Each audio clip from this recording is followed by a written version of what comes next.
Hey, this is JMartin, and you're gonna get exactly what's on the title of this video to know whether or not it's worth it for you to meditate. Hopefully you like nature and you appreciate the visuals, but if you don't, then you're the perfect example of someone who should stick to the very end of this video, and that brings me to lesson number one, which is being more present and appreciative, especially by the little things. Alright, I'll cut the pace a bit, so don't worry, I won't talk that fast. But sit back, relax, and just hear me out. I'm gonna be covering all things from benefits, both scientifically, although I won't be using any words with more than four syllables. I'll be sharing subtle nuances I've discovered myself when I got into transcendental meditation, and I'll also be giving you guys some key takeaways that'll have you decide for yourself if meditation is right for you. But real quick, two things before I start, and I promise it'll be quick. Number one, if you're someone who is just starting to get into this for the sole purpose of personal development, maybe you've read the book Seven Habits of Highly Effective People. If that's you, then make sure you stick to the end. I promise I won't disappoint. And lastly, if you're someone who's currently skeptic and just find this topic woo-woo, I understand because that was exactly how I was from the start. And I'm not some spiritual guy whatsoever. I'm not like a Zen guy, but hopefully you can open up to the ideas that can change you.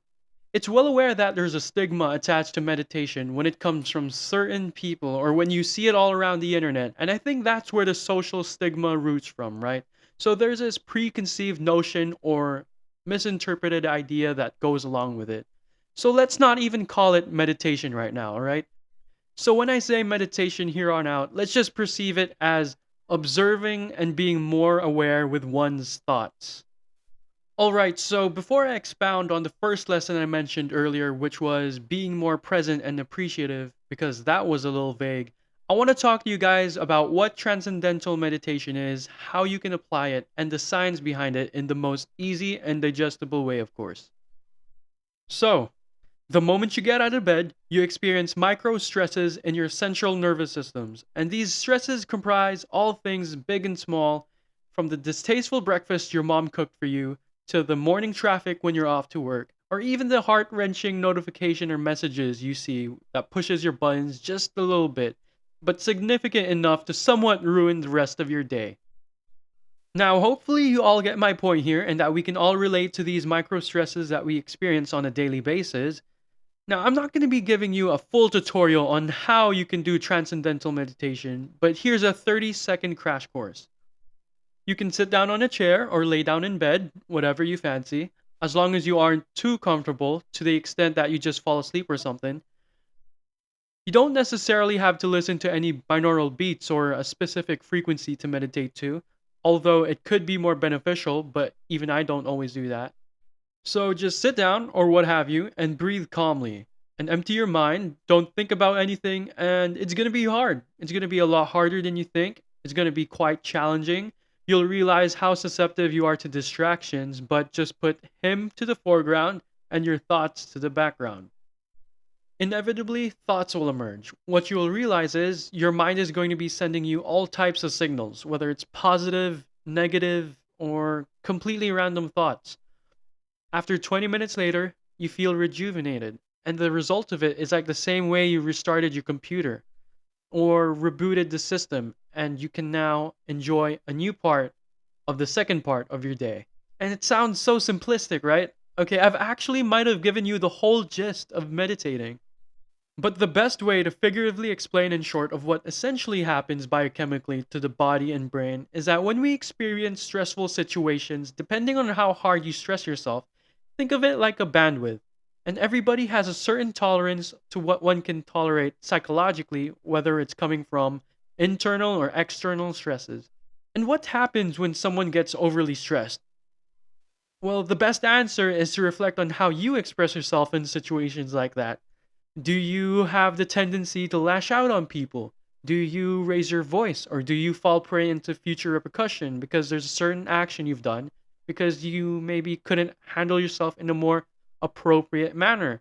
Or when you're feeling a certain amount of stress? I know I had. I used to be like that all the time. So, in experiencing situations that would typically stress me out, I find that once I started meditating, it was almost like building mental muscle. Think of it like mental fitness.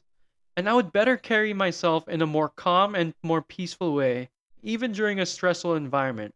And not only in an environment, but it could be also during a heated conversation, and it could put things into perspective that being stressed out is never really the best approach in any situation to get things done.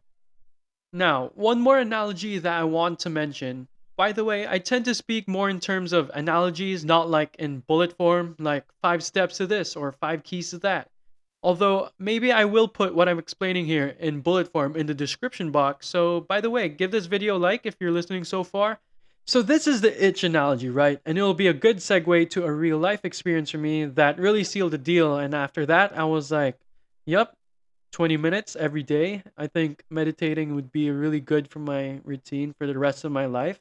So, yeah, like I said, this is the itch analogy or the itchy ankle story I think I heard from somewhere. But here's how it goes. Say you're in a meeting and that itch is sort of a metaphor. It could be like an actual itch where you scratch it or an itch that you feel the urge to yell or lash out. Basically do anything inappropriate just because I don't know, mood swings or what have you. Before you get into meditation, let's just say you've never meditated before and you're in a meeting and there's something that you hear or someone that you don't like or someone that you don't agree with, and it makes you want to respond in a way that would cause conflict. If you're not someone that's gained that emotional muscle, chances are you're gonna scratch that itch or you're gonna bite that itch. You're gonna present yourself in a way that isn't reputable to your brand, or you're not going to make yourself look good, basically. Now, what about the person that does practice meditation regularly? Well, even if that person feels the urge to scratch the itch, he's not going to scratch it. He or she's so conditioned to being aware of the emotion that someone goes through. Like, they don't need to stress out, they're naturally more calm and collected.